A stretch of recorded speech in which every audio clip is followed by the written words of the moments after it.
अम्बरीश जी महाराज के यश का वर्णन एक बार भगवान की सभा में हो रहा था। देवताओं की सभा में अम्बरीश जी महाराज के यश का गुणगान किया जा रहा था। और देखिए पूरी की पूरी पृथ्वी के एक छत्र सम्राट हैं। भैया आजकल कोई व्यक्ति बहुत छोटा सा पद पा लेता है तो वो घमंडी बन जाता है, लेकिन अम्बरीश जी महाराज तो पूरी पृथ्वी के सम्राट हैं। लेकिन ये एकादशी का व्रत रहते हैं। क्या रहते हैं? एकादशी का व्रत रहते हैं। और एकादशी का जो व्रत होता है ना, वो प्रत्येक सनातनी को रहने का प्रयास करना चाहिए। प्रत्येक सनातनी को ये प्रयास करना चाहिए कि हम एकादशी का व्रत रखें, क्योंकि एकादशी वाले दिन अन्न खाने से भैया जो पाप हैं वो हमारे अंदर प्रविष्ट हो जाते हैं। क्योंकि पाप जो है ना एकादशी वाले दिन ये अन्न में चले जाते हैं। जो एकादशी का व्रत करता है, ऐसा कहा गया है भैया, वैसे तो एकादशी के व्रत में नमक भी नहीं खाना चाहिए। नमक खाना भी, चाहे वो सेंधा हो या अन्य कोई और नमक हो, नमक नहीं खाना चाहिए। व्रत में किया जाता है फलार। क्या किया जाता है?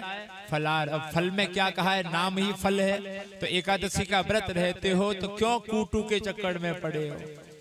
क्यों महाराज साबूदाने के चक्कर में पड़े हो? पता नहीं कहाँ बनता है, कैसे बनता है, कौन बनाता है। अरे फल लेकर के आओ, उनको बढ़िया जल के द्वारा धो ला करके ठाकुर जी को पवाओ और उसके बाद में खूब आनंद से ग्रहण करो। फल खाओ, उन पर नमक मत डालिए कि नमक स्वाद नहीं करना है, व्रत रहना है। अम्बरीश जी महाराज पूरी पृथ्वी के एक छत्र सम्राट हैं, लेकिन भैया भगवान की जब सेवा करते हैं तो अपने हाथों से स्वयं बनाते हैं। संत ऐसा वर्णन करते हैं कि अम्बरीश जी महाराज जो भोजन बनाते हैं ना, तो जो अन्न होता है गेहूं, चाकी चला करके उन गेहूं का आटा बनाते हैं। अपने हाथ से चाकी चला करके भैया उन गेहूं को पीसते हैं, आटा बनाते हैं। आटा बन जाने के बाद में हाथों से भोजन बना करके भगवान को पवाते हैं, फिर पाते हैं। सज्जनों, हमेशा भगवान के व्रत में या जब भी भगवान के आप घर में ठाकुर जी, लड्डू गोपाल हैं या शंकर जी हैं या अन्य कोई देवता हैं, उनकी सेवा करते हो तो उनकी सेवा के लिए नौकर मत रखा करो, स्वयं अपने हाथों से उनकी सेवा करनी चाहिए। और आजकल के समय में तो भैया दो ही चीज सबसे ज्यादा विकृत हुई हैं, एक तो हमारे भोजनालय और एक हमारे मंदिर। पहले घर में मंदिर नहीं होते थे, घर की जो रसोई होती थी वही मंदिर होती थी। माताएं जब रसोई में प्रवेश करती थी पहले स्नान कर लेती थी, उसके बाद में रसोई में प्रवेश होता था माताओं का। वो रसोई इतनी पवित्र थी कि माताओं की 4 दिन की वो अशुद्ध अवस्था जब आती थी तो माताएं मंदिरों में, रसोइयों में प्रवेश नहीं करती थी। उस समय अपना चिंतन करती थी, एकांत में सेवन करती थी, रहती थी। तो ये सोचती थी कि मुझसे जीवन में कौन सा ऐसा अपराध रहा होगा जो मुझे स्त्री के रूप में आना पड़ा है। सज्जनों, ये माताएं इतनी उदार हैं कि इन्होंने इंद्र के ऊपर लगी हुई ब्रह्म हत्या को अपने जीवन में स्वीकार कर लिया।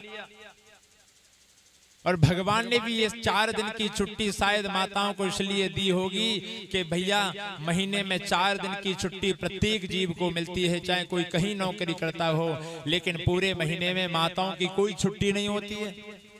बोले शायद ये 4 दिन के लिए इनको विश्राम का समय मिल जाए। तो घर के मंदिर में, घर के रसोई में उन दिनों में नहीं जाना चाहिए। बड़ी पवित्रता पूर्वक एकांत में रह करके भगवान के नाम का चिंतन करना चाहिए, भजन करना चाहिए। सज्जनों, कहते हैं अम्बरीश जी महाराज इतने बड़े सम्राट होकर के भगवान के भोग का, प्रसाद का सामान अपने हाथों से तैयार करते हैं, लेकिन आजकल तो मनुष्य भैया अपने भगवान के लिए भोजन दूसरों से बनवाते हैं। और देखो ऐसा सुनने में आता है, पहले विवाह होते थे तो विवाह में भोजन घर की माताएं बनाती थीं और नाचने वाले बाहर से बुलाए जाते थे। भोजन बनाती थी घर की माताएं, घर की बहुएं, घर की बेटियां और भैया नाचने वाले बाहर से आते थे पहले। लेकिन आजकल भोजन बनाने का काम बाहर वाले करते हैं और विवाहों में भैया नाचने का काम हमारी माताएं कर रही हैं, खूब नाचती हैं। भैया जी वो डीजे वाला, वो भैया कौन कौन कैसे लोग हैं, वो बैंड वाले कुछ पता नहीं है, वो सीटी मार रहे हैं, क्या कर रहे हैं, लेकिन ये फिर भी बारात में जा रही हैं और खूब तरह तरह से नाच रही हैं, नाची जा रही हैं। परिवर्तन इतना हो गया और कुछ परिवर्तन नहीं। सत्यता की बात तो ये है, कुछ परिवर्तन नहीं हुआ। पहले आम के वृक्ष पर आम लगते थे, आज अमरूद नहीं लग रहे हैं। पहले गौ माता महाराज बछड़ा देती थी, आज गौ माता पड्डा नहीं देती है, बछड़ा ही देती है ना भैया। गाय ने केवल गाय गौ माता आज बछड़ा देती है। आम पर आज भी आम लगता है, अमरूद नहीं लगता है भैया। लेकिन कुछ अगर बदला है तो मनुष्य की मानसिकता मरती चली जा रही है। बदलाव के समय में, बड़प्पन के महाराज समय में व्यक्ति कहता है अरे आजकल तो ये चलन है वो चलन है। अरे भैया कुछ सीखना है तो अम्बरीश जी महाराज के चरित्र से सीखो, जिन्होंने सज्जनों इतने बड़े सम्राट होने पर भी भगवान की सेवा दूसरों के हाथ में न दी, स्वयं भगवान की सेवा करते हैं। इनकी प्रशंसा एक दिन स्वर्ग में हो रही थी तो दुर्वासा ऋषि ने कहा हम देखेंगे कितना बड़ा धर्मात्मा है वो अम्बरीश। दुर्वासा ऋषि तुरंत परीक्षा के लिए आ जाते हैं एक दिन। और देखो अम्बरीश प्रत्येक एकादशी का जो व्रत रखते हैं वो निर्जला रहते हैं। एकादशी वाले दिन जल भी नहीं पीते, निर्जला रहते हैं।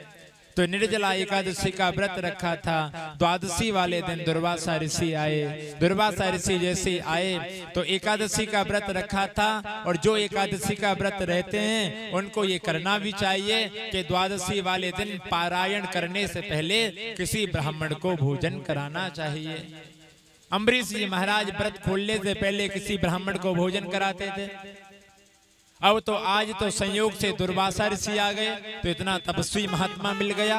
आज तो बड़ा सौभाग्य है कि दुर्वासा ऋषि को भोजन कराने का सौभाग्य प्राप्त होगा। लेकिन भैया दुर्वासा ऋषि तो परीक्षा लेने के लिए आए हैं, भोजन करने के लिए थोड़े ही आए हैं।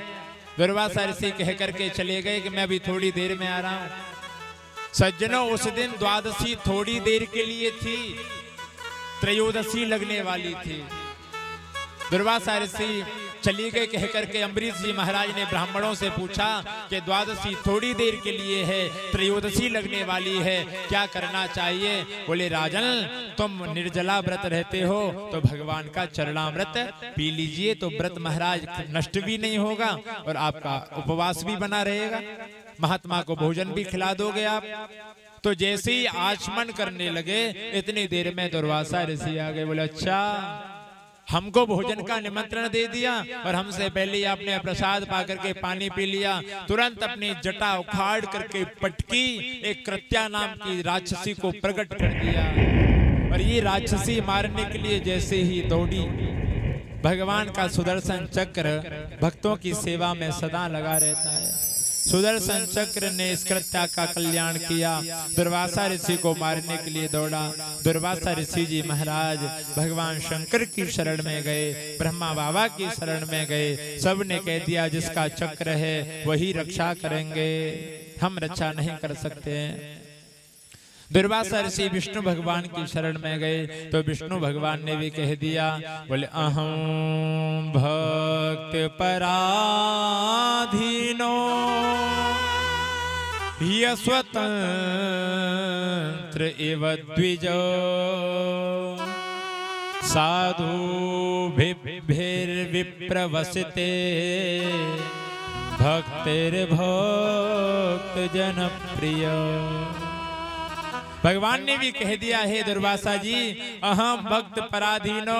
बोले मैं हूँ भक्तन को दास। भाई मैं दास हूँ, मैं भी सेवक हूँ, मैं भी पराधीन हूँ, लेकिन किसके अधीन हूँ। तो कहने लगे बोले मैं भक्तों के अधीन हूँ। कह रहे हैं बोले मैं हूँ भक्तन को दास। भगत मेरे हरे हरे, भगत मेरे मुकुट मणि, मैं हूँ भगतन को दास। भगत मेरे हरे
सेवा, हर सेवा करे करूं मैं सेवा, हो सच्चा विश्वास। भगत मेरे मुकुट मणि, मैं हूँ भगतन को दास।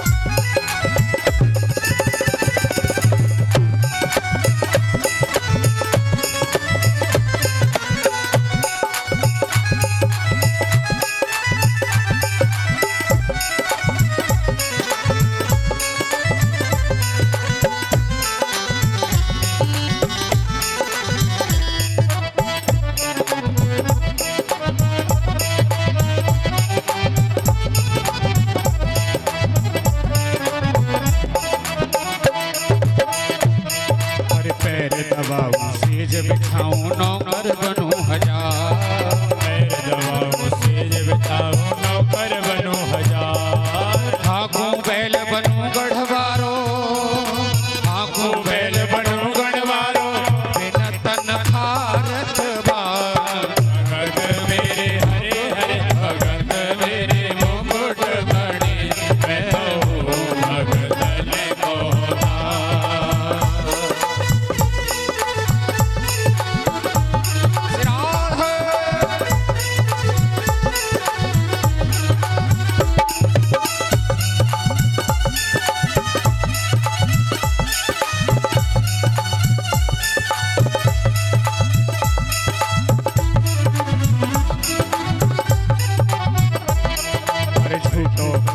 गले लगाऊं नहीं जात को ध्यान, झूठो खाऊं गले लगाऊं नहीं जात को ध्यान।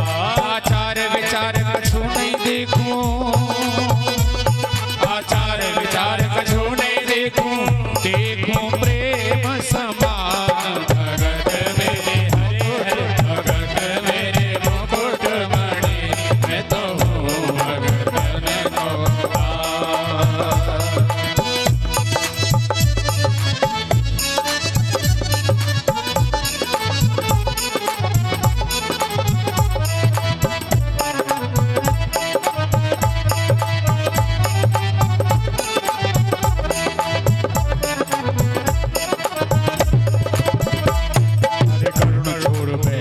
त्याग में नंगे पैरों धाऊं, करुण छोड़ में त्याग में नंगे पैरों धाऊं। जहाँ भी भीड़ पड़े भक्तन पे, अरे जहाँ भी भीड़ पड़े भक्तन पे, तहाँ तहाँ तो